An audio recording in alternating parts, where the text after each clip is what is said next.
Hi everybody, I am doctor Neeraj Kumar and welcome back to your success coaching centre. हम last time पढ़ रहे थे biomolecules और biomolecules में हमने बायोमोलिक्यूल्स का एनालिसिस पढ़ा।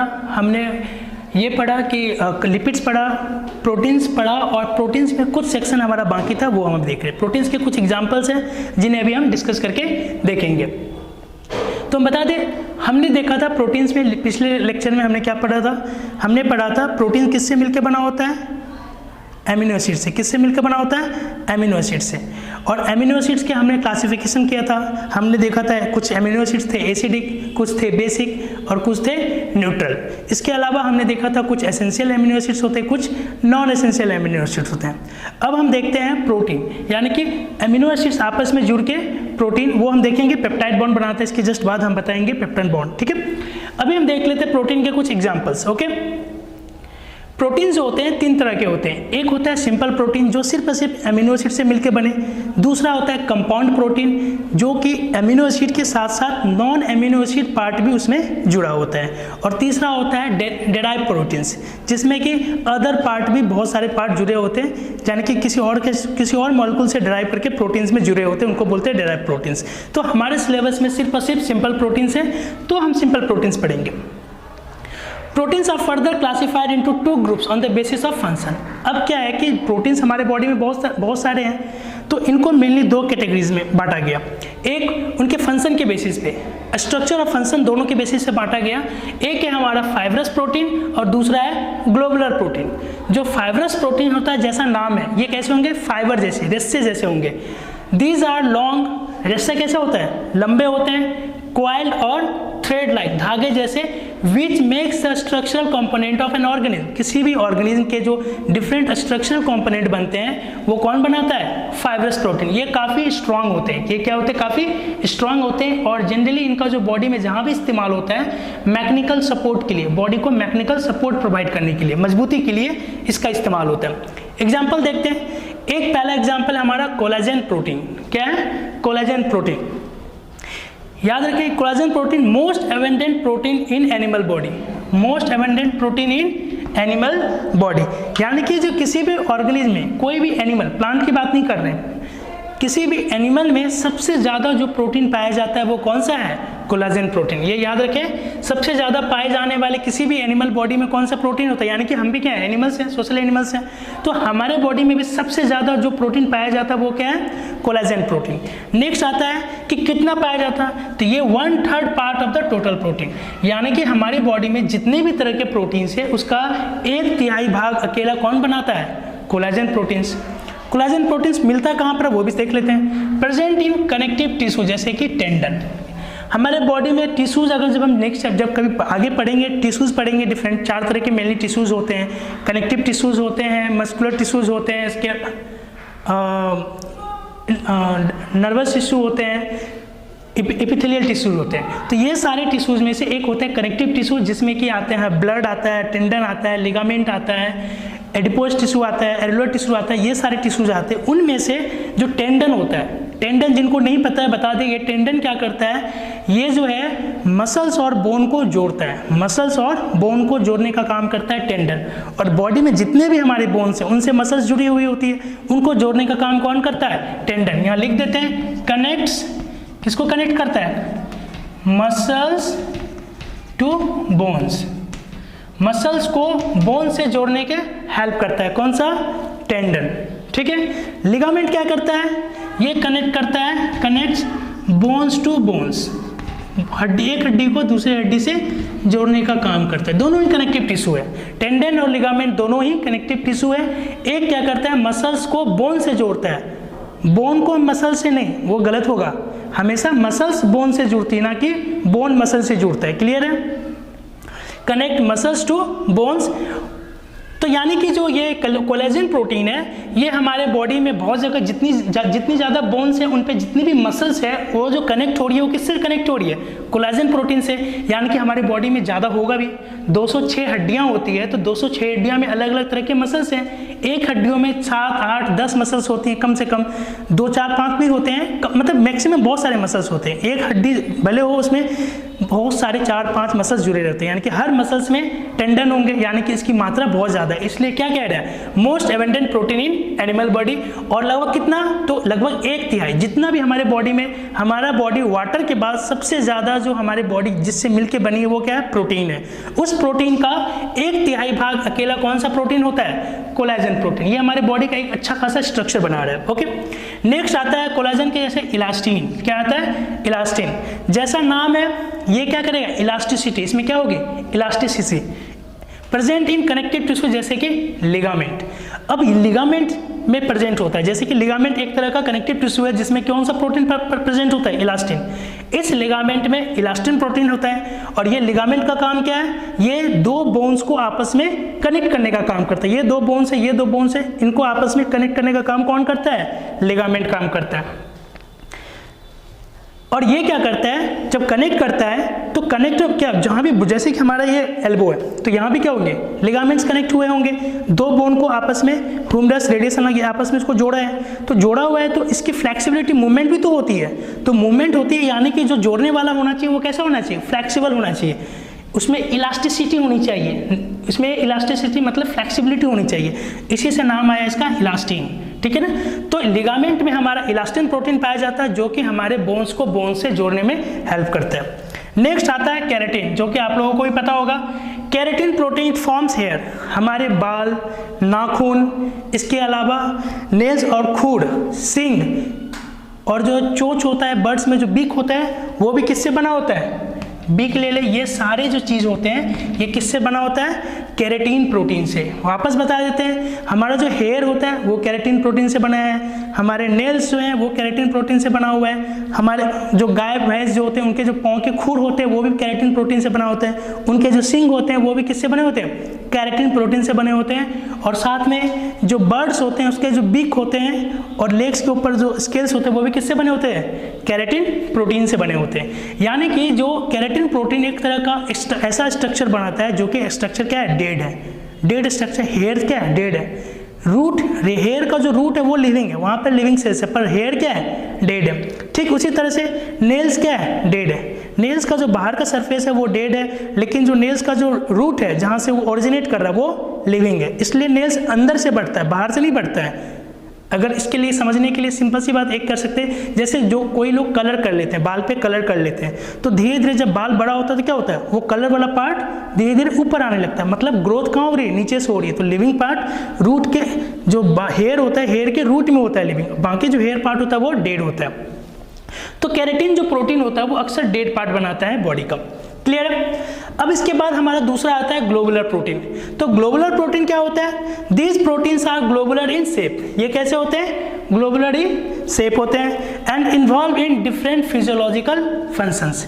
ये अलग अलग, यानी कि ग्लोबुल्स, जो हमने टर्सरी स्ट्रक्चर पढ़ा था ना, टर्सरी स्ट्रक्चर क्या बताया था, जब प्रोटीन का चेन आता है वो आपस में इस तरह से कॉइल करके स्ट्रक्चर बनाता है, इसको क्या बोलते थे, टर्सरी स्ट्रक्चर। और टर्सरी स्ट्रक्चर ही हमारा जो है बहुत सारे बॉडी में जो प्रोटीन्स का जिस रूप में पाया जाता है वो कौन सा स्ट्रक्चर होता है, टर्सरी स्ट्रक्चर।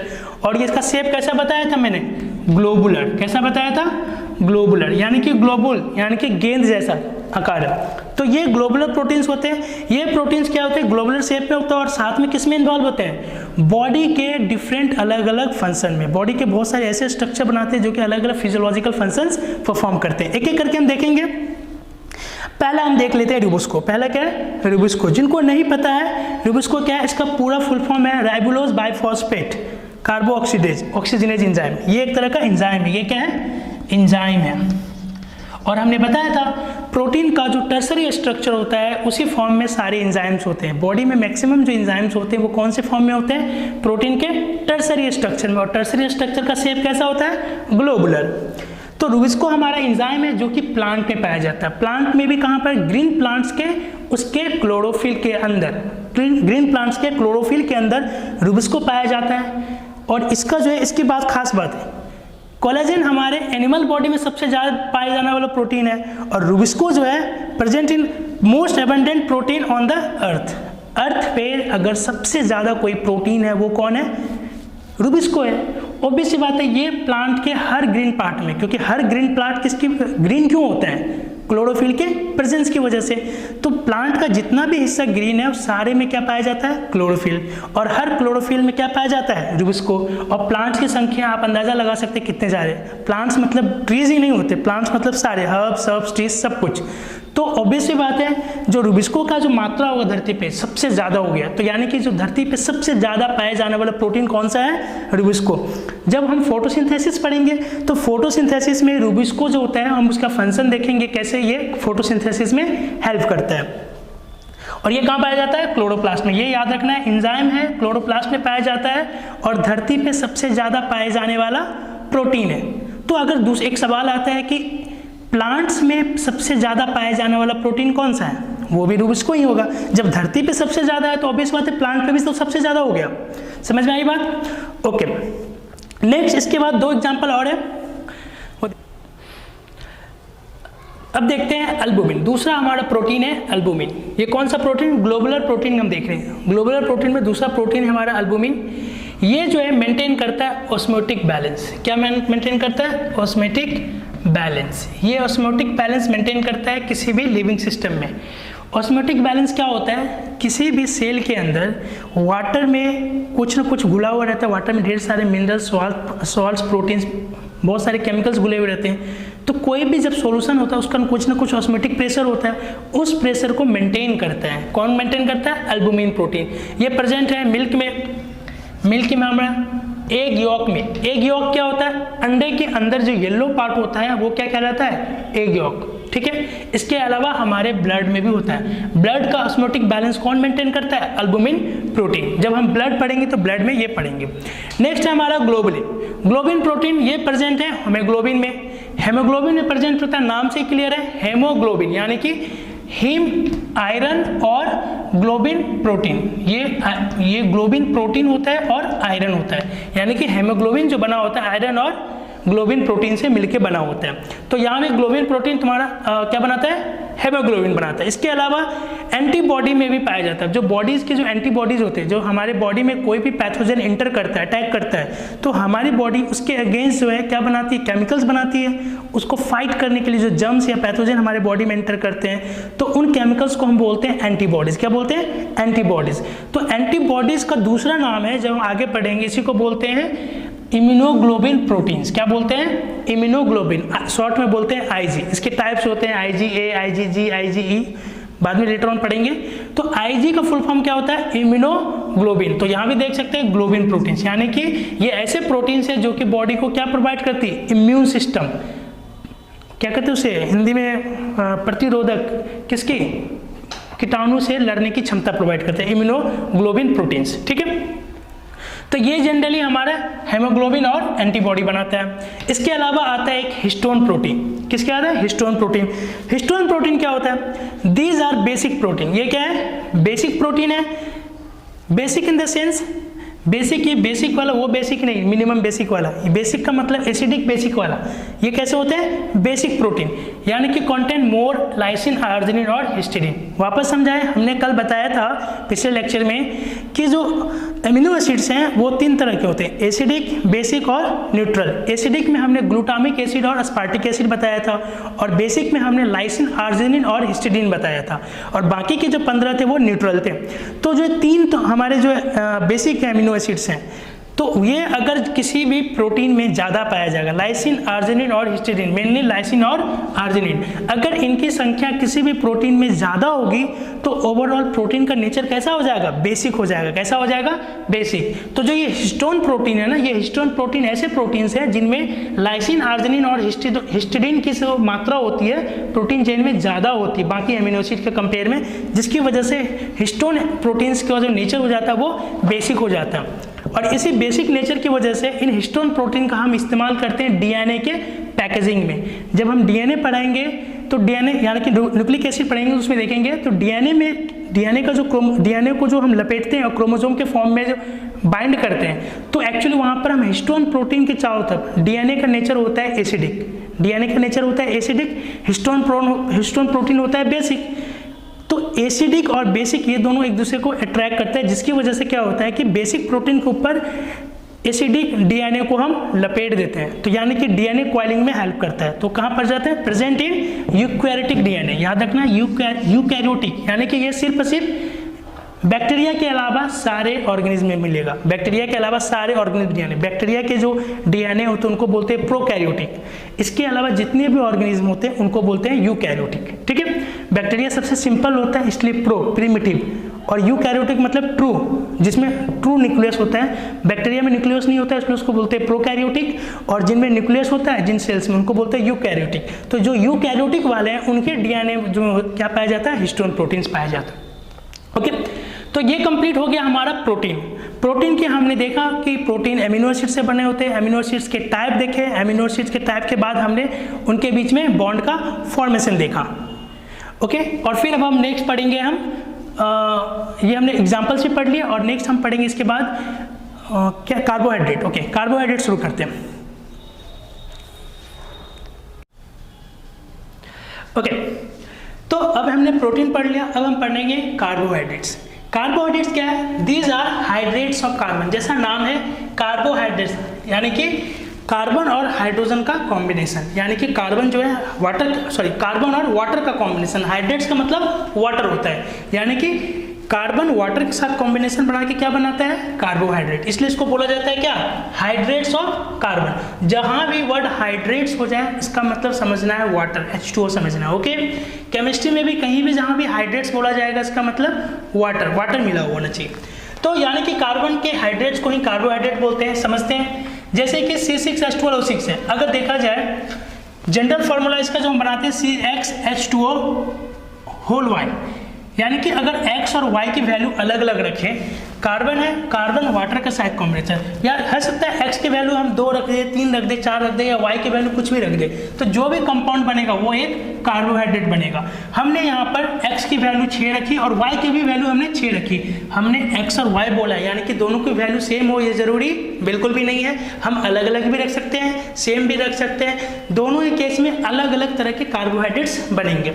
चलो यहाँ हम 6 ले लेते हैं, ग्लूकोज बनेगा, ताकि समझ में आ जाए कि आसानी से ग्लूकोज हर किसी को पता है।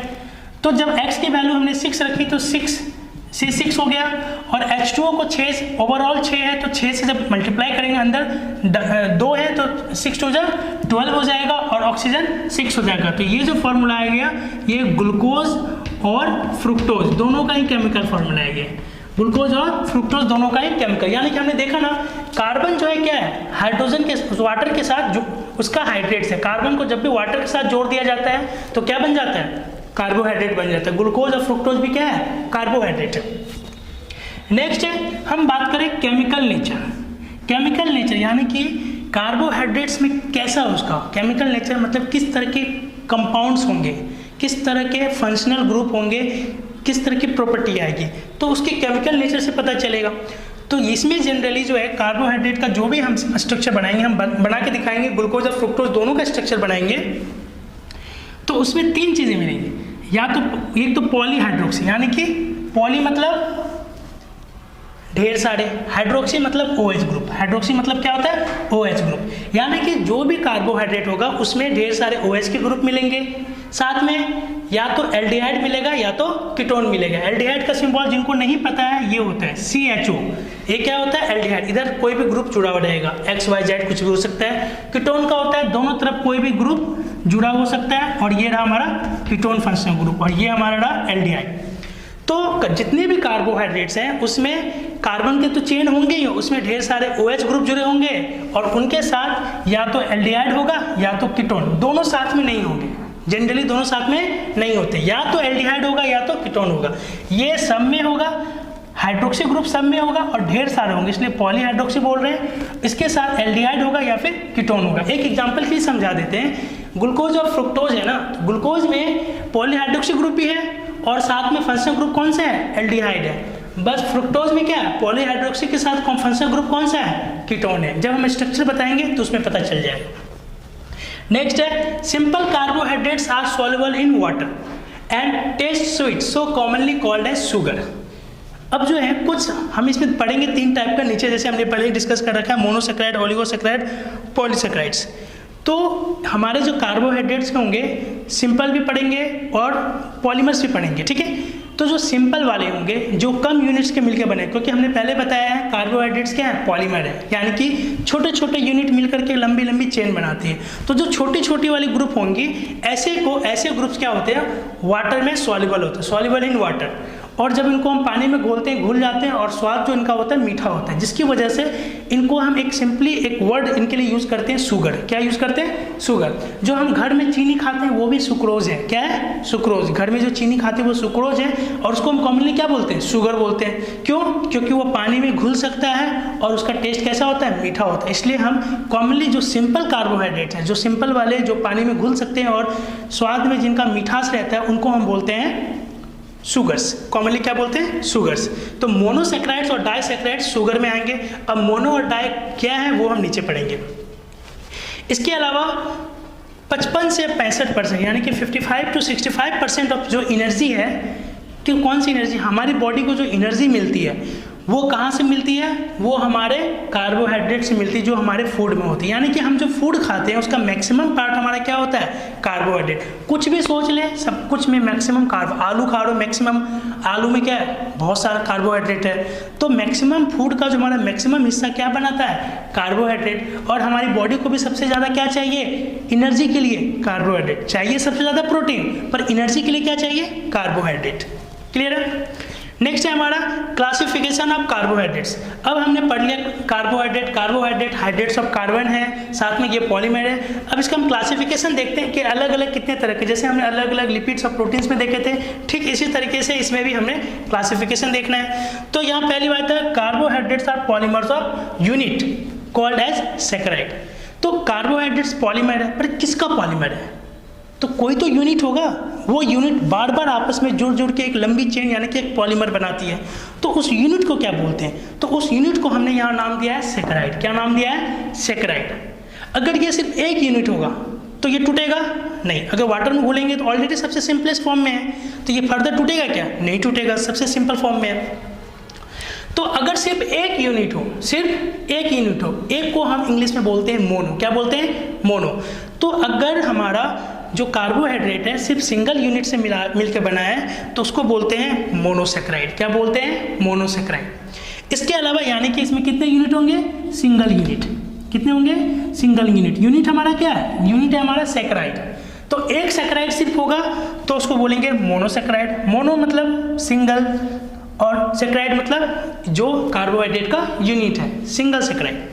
उसके अलावा आता है ओलिगोसैकेराइड। इसमें जो संख्या होगी सैकेराइड से ही मिलके बने होंगे, पर कितने, एक तो हो गया मोनोसैकेराइड। अब एक से ज़्यादा, दो भी है, तीन भी है, चार भी है और बहुत ज़्यादा भी है। तो लेकिन यहाँ पर थोड़ा सा क्लासिफिकेशन बदला गया है। यहाँ ध्यान रखना है कि एक तो हो गया 2 से 10 तक। ओलिगो का मतलब होता है 2 to 10। ओलिगो का जो होता है मतलब मीडियम साइज। 2 से 10 अगर हम सैकेराइड का यूनिट, 2 भी हो सकता है, 3 भी हो सकता है, 4 भी हो सकता है, 5 भी, 6 भी, 7 भी, 8 भी, 9 भी, 10, यानी कि 2 से 10 के बीच में कुछ भी हो सकती है सैकेराइड के यूनिट की संख्या। 2 से 10 के बीच में कोई भी कार्बोहाइड्रेट मिलेगा जिसमें 2 से 10 के बीच में कोई भी संख्या होगी सैकेराइड की, उसको हम पढ़ते हैं ओलिगोसैकेराइड के।